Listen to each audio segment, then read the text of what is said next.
ವೀಕ್ಷಕರಿಗೆ ನಮಸ್ಕಾರಗಳು. ಇದು ಹುಲಿಗೆಮ್ಮ ದೇವಿ ದೇವಸ್ಥಾನ. ಇದರ ಬಗ್ಗೆ ಇವತ್ತು ನಿಮಗೆ ಸ್ವಲ್ಪ ಮಾಹಿತಿಯನ್ನು ಹೇಳಬೇಕಂತೇಳಿ ನಾನು ಈ ವಿಡಿಯೋ ಮಾಡ್ತಾಯಿದ್ದೀನಿ. ಇದು ಕರ್ನಾಟಕದಲ್ಲಿ ಒಂದು ಪ್ರಸಿದ್ಧವಾದಂಥ ದೇವಸ್ಥಾನ ಆಗಿದೆ. ಇದು ತುಂಗಭದ್ರಾ ನದಿಯ ಮೇಲೆ ನಿರ್ಮಾಣವಾಗಿದ್ದು, ಇದರಲ್ಲಿ ಪ್ರತಿ ವಾರ ಶುಕ್ರವಾರ ಹಾಗೂ ಮಂಗಳವಾರ ಮತ್ತು ಪ್ರತಿ ಅಮಾವಾಸ್ಯೆ ಮತ್ತು ಪ್ರತಿ ಹುಣ್ಣಿಮೆಯಂದು ಲಕ್ಷಾದಿ ಸಂಖ್ಯೆಯಲ್ಲಿ ಜನರು ಹುಲಿಗೆಮ್ಮ ಮಾತೆಯ ದರ್ಶನಕ್ಕಾಗಿ ರಾಜ್ಯದ ನಾನಾ ಮೂಲೆಗಳಿಂದ ಆಗಮಿಸುತ್ತಿದ್ದಾರೆ. ಅದರಲ್ಲಿ ನೋಡಿ, ಇದು ಹುಲಿಗಿ ಎಂಟ್ರೆನ್ಸ್ ಕಮಾನು. ಇದರ ಮುಖಾಂತರವಾಗಿ ಅಂದಾಜು 200 ಮೀಟರ್ ನಡೆದುಕೊಂಡು ಅಥವಾ ಬೈಕ್ ಮುಖಾಂತರ ಹೋಗಿ ಹುಲಿಗೆಮ್ಮ ದ್ವಾರದ ಹತ್ರ ನಿಲ್ಕೋಬೇಕಾಗುತ್ತೆ. ಇಲ್ಲೇ ನಿಮಗೆ ಸೇವಾ ಪೂಜೆಗೋಸ್ಕರ ಎಲ್ಲ ಕೌಂಟ್ರನ್ನು ತೆರೆದಾಗಿದೆ.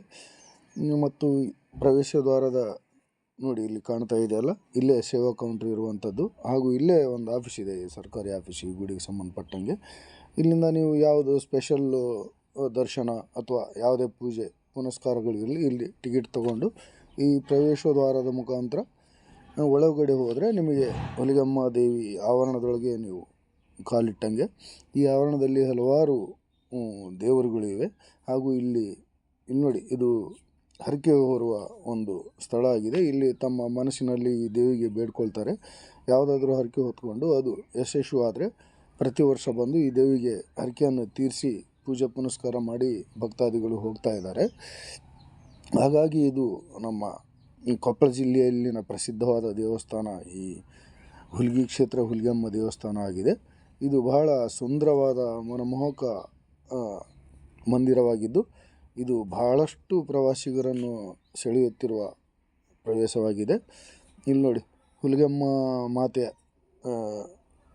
ಇದು ದರ್ಶನ ಈ ಥರ ಇರುತ್ತೆ.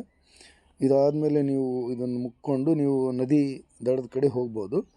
ಈ ನದಿ ದಡದ ಇಲ್ಲಿ ನೋಡಿ, ಈ ಪ್ರವೇಶ ದ್ವಾರದ ಮುಖಾಂತರ ನದಿ ಕಡೆ ಹೋಗ್ಬೋದು. ಈ ಗುಡಿಗೆ ದರ್ಶನಕ್ಕೆ ಮುಂಚೆನೇ ನದಿ ಕಡೆ ಹೋಗಿ ಅಲ್ಲಿ ಸ್ನಾನ ಮಾಡಿ ಇಲ್ಲಿ ಪೂಜೆ ಗೀಜೆ ಎಲ್ಲ ಮಾಡಿಕೊಂಡೇ ಬಂದು ಈ ಹುಲಿಗೆಮ್ಮ ದೇವಿಯ ದರ್ಶನವನ್ನು ಜನ ಪಡಿತಾರೆ. ನೋಡಿ, ನದಿ ಕಡೆ ಹೋಗೋ ದಾರಿಯಲ್ಲಿ ಸೋಮನಾಥ ಮಂದಿರ ಇದೆ. ಇದನ್ನು ಪ್ರತಿನಿತ್ಯ ಪೂಜೆ ಪುನಸ್ಕಾರಗಳು ಇಲ್ಲಿನೂ ನಡೀತಾ ಇದ್ದಾವೆ ಅಂತ ಹೇಳ್ತಾರೆ. ಆದರೆ ಇದು ಅಷ್ಟೊಂದು ಅಭಿವೃದ್ಧಿ ಆಗಿಲ್ಲ ಅನಿಸುತ್ತೆ. ನೋಡಿ, ಇದು ತುಂಗಭದ್ರಾ ನದಿ ತೀರ. ಇದರಲ್ಲಿ ಟಿ.ಬಿ. ಡ್ಯಾಮ್ನಲ್ಲಿ ನೀರು ಇದ್ರೂ ಪ್ರತಿ ವರ್ಷದಂತೆ ಈ ಸಾರಿನೂ ನದಿಯಲ್ಲಿ ನೀರು ಬಿಡದಿದ್ದರಿಂದ ಇಲ್ಲಿ ನದಿ ತೀರ ಬರಡಾಗಿ ಕಾಣ್ತಾ ಇದೆ. ಆದರೆ ಯಾವಾಗಲೂ ಈ ನದಿ ಭಾಳ ಮನಮೋಹಕವಾಗಿ ತುಂಬಿರುತ್ತೆ. ಈ ತುಂಗಭದ್ರಾ ನದಿ ಏನಿದೆಯಲ್ಲ, ಈ ಹುಲಿಗೆಮ್ಮ ದೇವಸ್ಥಾನಕ್ಕೆ ಒಂದು ಕಳಶ ಇದ್ದ ಹಾಗೆ ಅಂತಲೇ ಹೇಳ್ಬೋದು. ನೋಡಿ, ಇದ್ರ ಮುಖಾಂತರನೇ ಒಂದು ರೈಲ್ ಕೂಡ ಇಲ್ಲಿಂದನೇ ಕೊಪ್ಪಳ, ಹುಲಿಗಿ, ಬೆಂಗಳೂರು, ಹಂಪಿ ಎಕ್ಸ್ಪ್ರೆಸ್ ರೈಲ್ಗಳೆಲ್ಲ ಈ ಹಾದಿ ಮುಖಾಂತರನೇ ಹೋಗ್ತವೆ. ಈ ದಾರಿ ಮುಖಾಂತರನೇ. ಇದು ಬಹಳ ಮನಮೋಹಕ ಸ್ಥಳವಾಗಿದೆ. ಇಲ್ಲಿ ನೂರಾರು ಸಾವಿರಾರು ಲಕ್ಷಾಂತರ ಭಕ್ತಾದಿಗಳು ಇಲ್ಲಿ ಸ್ನಾನ ಮಾಡಿ ಇಲ್ಲಿಂದ ಹುಲಿಗೆಮ್ಮ ದೇವಿಯನ್ನು ದರ್ಶನ ಮಾಡುವಂಥದ್ದು ಇಲ್ಲಿನ ಮೊದಲಿನಿಂದ ನಡೆದು ಬರ್ತಿರುವಂಥ ಆಚಾರ ವಿಚಾರ ಆಗಿದೆ. ನೋಡಿ ಒಂದು ಸಾರಿ.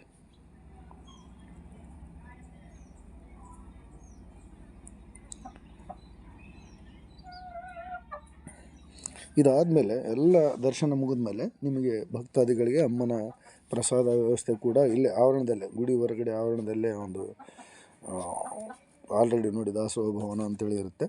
ಅದ್ರ ಮುಖಾಂತರ ನೀವು 1 by 1 ಒಳಗಡೆ ಹೋಗಿ ದಾಸೋಹದ ಸಮಯದಲ್ಲಿ ನೀವು ಊಟ ಪ್ರಸಾದವನ್ನು ತೆಗೆದುಕೊಳ್ಳಬಹುದು.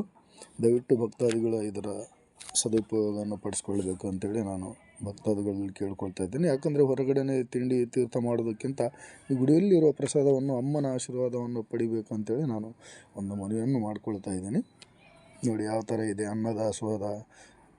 ನೋಡಿ, ಜನ ಭಕ್ತಾದಿಗಳು ಪ್ರಸಾದವನ್ನು ಸ್ವೀಕಾರ ಮಾಡ್ತಾ ಇದ್ದಾರೆ.